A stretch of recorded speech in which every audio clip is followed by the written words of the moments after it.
What is up, guys? Lumi here, back with another Alchemy Stars video. If you haven't already, then please consider subscribing. You know it supports me and I love you for it. Thank you very much.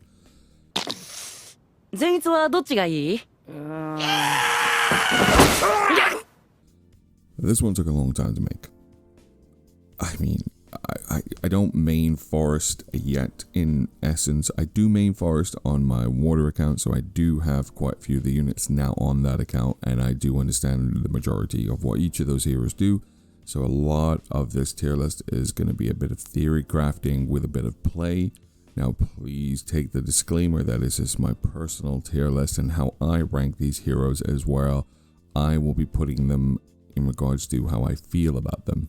Okay, this is not me telling you that this is the bona fide, downright official tier list. It's not. It's just what I believe is where they rank in my opinion. Righty-ho. So, first one we're looking at is Aria. Now, I don't mind Aria because she actually can do very, very well when teamed with Megard, in the sense that she can buff Megard, so Megard can pretty much one-shot most enemies, and she does really well. Now, she is specifically suited to buffing another unit.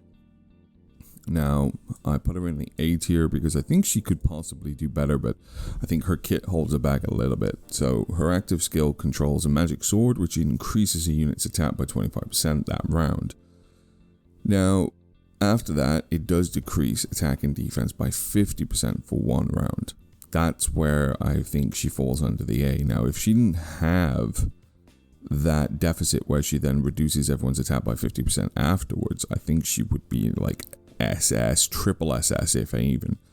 But yeah, now when she does control the magic sword, her normal attacks deal 100% damage to the target behind the enemy as well, so she acts as a bit of an AoE effect onto it, but because of the fact that it has that downfall, I don't really think it's gonna work in my opinion. Now, Kuda wasn't really impressed by her playing through it. Now, I played with using 2 accounts as well on this girl.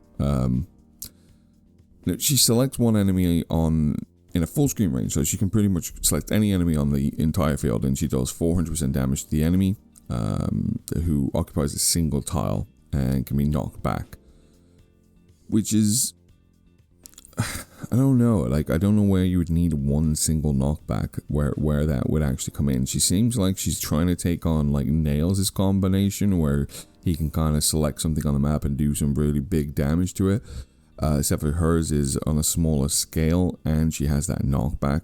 I don't really like it, to be honest. Yeah, it's not the best. Now, after casting a chain combo or an active skill, if the target's HP is lower than 30%, unleash one more attack that deals 70%. Very similar to Megard's thing, where her equipment allows her to do something very similar, but I'm not a big fan of her. Now, Gabrielle. The girl sits up in double S category for me. She's pretty outstanding in the sense that what she can do. So her active skill converts one grid out of blue, red, and yellow to another attribute. It retains the grid's enhanced stats. It is a bit random, but she does have the ability to slightly increase the chance of generating green tiles. So it's random, but it could work out in your favor. Now, one enhanced grid will be generated per 8 grids converted. So you can kind of work that into it as well. A passive skill, during the round, at least one enhanced grid will be generated per 5 green grids passed through in the round, and green grids will be enhanced first. So the more you walk through the grids, the more that you're going to generate enhanced tiles, basically, and you're going to be transferring through those green tiles quite a lot. So she can buff your damage quite massively. And she does have some breakthroughs and things that make her a bit more powerful as well in that sense. And she moves further up the list. Now we have... Oh, I forgot what this guy's name is now. Is it Joella? I think it's Joella. Yeah, it's Joella. Joella is down on the C grade. The problem with Joella at the moment is he's poison based. And poison characters don't do very well in this game because they don't like rounds don't last long enough. There's maybe in the future they'll have a place, but like other than bosses, they don't really have a chance to do much damage in a sense. And then because of that, there's also better heroes that do more damage anyway. He also resets all the grids to the field while maintaining a number of enhanced grids to be redistributed. Green grids have an increased chance of getting the enhanced grids. So he does work as a slight converter. His passive skill increases chain combo damage by 40% and normal attack damage by 20% when an active skill is ready. Is he the poison one? I don't remember. Someone's a poison one.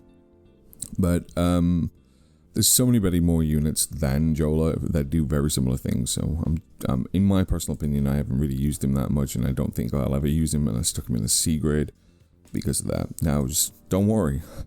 He's got a friend. So Lester is a detonator, so you can select a tile and drop a bomb, basically a mine in it, and it will also explode in the 4 adjacent X-shaped tiles next to it. They deal 190% damage, double for the chosen tile when triggered, and inflict 1 stack of poison for 2 rounds. Passive skill, when dealing damage to a poison enemy, each stack of poison increases the final damage. Now with this one, you need them to walk into your mine to do the actual damage to get the poison on them. So it's very situational. It might not always happen. So there is a potential that you do not get them to step in the mine. And because of that, you won't get the full potential of the damage. So it's very RNG in a sense. You could try and lure them down into it, but I don't find it useful really. I just want to go out and kill them. Alright, Louise. Now, Louise is a unique one. Now, she's definitely up there to be able to power someone up and do some massive damage. So, when she's used, any Forest Aurians chain combo will be triggered 2 times in this round. For the second chain combo, the attack of all Forest Aurians is equal to 85% of Louise's attack. So, if you have Louise maxed out, she's going to bring a lot of that damage on that second chain combo. Now, with the passive skill, when triggering Aurora time, immediately recovers the team's HP by 120% of Louise's HP, increases her defense by 100%. That's pretty busted. Like, in some cases, like, you could probably not even take a healer. If you took a Louise, you could probably just skip your healer completely. Because of the amount of just the sheer heal that you get from that and the defense buff. So, she's definitely up there for me for an S rate. And now Megard. Megard's actually probably triple S. She's probably off the charts, really. She can teleport to any location, deal massive amounts of damage to one surrounding circle, and whenever there is one enemy, the damage is doubled. It increases the active skill damage by 20% and removes the active skill cooldown if the target is killed once per round. A passive, when an active skill deals damage to an enemy, increases the final damage by 10% for every 6% lost by the enemy. So she does massive damage. And the best thing about it, she can be used on single target and multi-target, and she will do stupid amounts of damage. Now, Nicholas is OP in the sense that she is one of probably the best converters in the game in regarding to changing tiles to what you want them to be. She converts 5 nearest red and yellow tiles to green and has a chance to generate enhanced grids as well, which is insane. Now, if the skill was available the previous round and you didn't use it, then you get 1 additional tile, converting 6 that round. She grants Mirror Mark at the start of the battle upon using an active skill. While the mark exists, Nikina gains 100% increased defense, and the mark disappears upon Nicholas losing life. So whenever you get hit, so you'll lose it. So it's pretty damn good. I like her a lot. Odie. Where did I stick Odie? I think I stuck Odie in like awful tier, but I can't remember. Yes, I put Odie in B. Odie's alright, like, it's okay. He does 4% damage to all enemies and inflicts slow for 2 rounds. And puts a stack of poison on for 2 rounds. Now, the passive skill, the normal attacks can attack enemies on a diagonal grid and have a 70% chance to inflict 1 stack of poison for 2 rounds.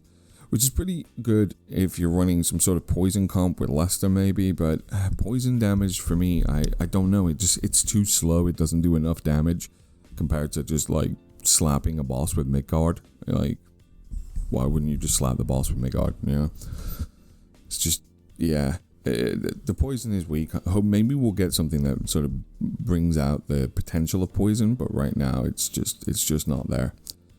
Pact is a S grade for me. She sits up here in S next to Nicholas and everyone.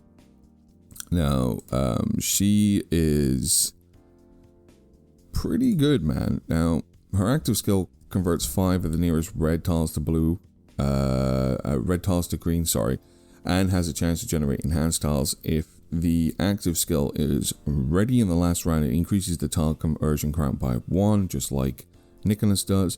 But her passive skill is when a mocked enemy dies, you gain HP equal to 3% of the enemy's max HP, and recovery effects up to and up to 1 grid where the enemy is located is changed to an enhanced grid. Pact pretty much replaces most healers in the game. You know, for you, this is why another character in a minute will be a lot lower tier. Because of it. Now, Robin, some people have Robin, some people don't have Robin. It depends if you manage to pick Robin up from the banner, from the, what was it called? The pre-registration banner. Now, she has a active skill that deals 260% damage to 13 tiles in a diamond shape, surrounding 1 selected tile, and converts 1 enemy tile to an enhanced tile. Now, passive skill increases all deployed members' damage against enemies occupying green grids by 9%. So she is a support in a sense. Damage. She does damage and she does support. She kind of fits into the A tier for me because she has a similar kit in the sense that she's boosting your damage. She's not great OP, but she's not the worst. So she kind of sits down there. I like her, to be honest. I think she's a.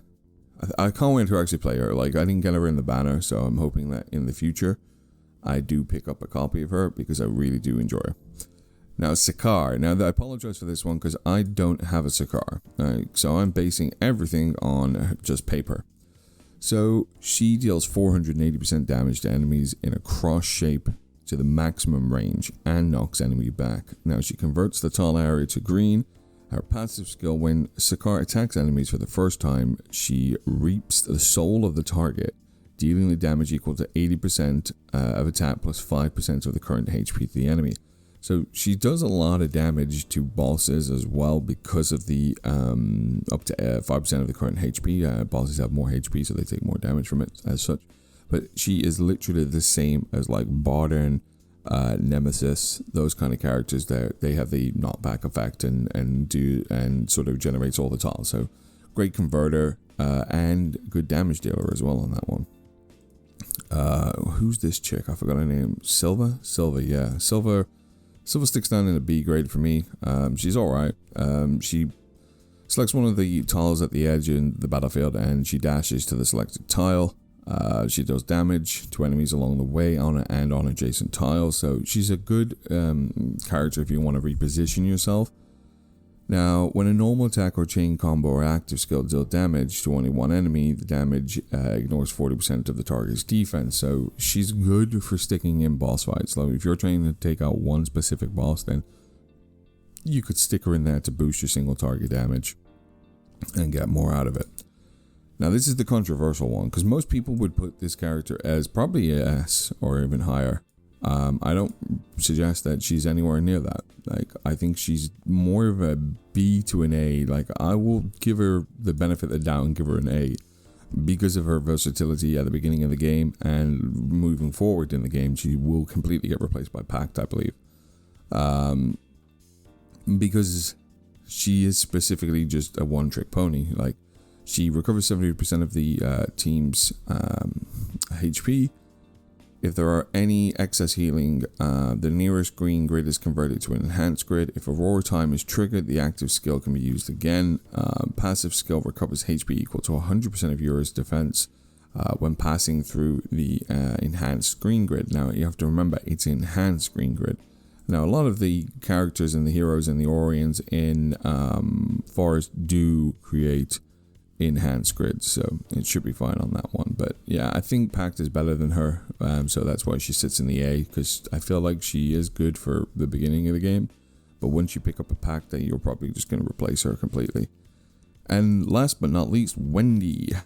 Now, Wendy is situational for me again. She kind of fits into that A tier because really, you don't want more than one teleport in a team. Most likely, you'll probably stick with just the one teleport. So Wendy is a bit different. She has the ability to generate a Wendy's feather on the battlefield at the start of battle. Now, it generates one Wendy feather on the spot after using an active skill. Now, you can tap Wendy's feather to return to the original location. Now, she's good, but the problem with this is that the feather can only be dropped where you're standing. It can't be selected anywhere on the map, which means that you can drop it and hopefully it will get you out of a situation later on or allow you to combo something later on, but because that it's on the original location, it becomes very situational, like when you'll actually get a benefit out of it. Now, her passive skill grants one stack of Wendy's mark for each grid moved by an Aurorian using a movement skill. Each mark increases the damage of the next normal attack by 2%. 20% of marks are returned after making a normal attack. Now, movement skill. It works. You're going to get some bonus out of Wendy, to be honest. Like, early on, I can definitely see, like, Silver, Wendy, Uriah being used. But as you start playing the game more and you get these 6 stars, these 5 stars, and you'll start getting more. Now, I am not doing the 3 stars. I am probably going to do a full separate video at some point where I rank all the 3 stars of fire, water, forest, and thunder in one video. Because I'm just focusing on the 4, 5, and 6 stars in these tier lists. And that's it. That's where I end my tier list. This is how I'm working on my forest team. I don't know if it's how you want to work on your forest team, but you should let me know. Please don't destroy me in the comments. I appreciate it if you don't. And until next time, guys, bye-bye.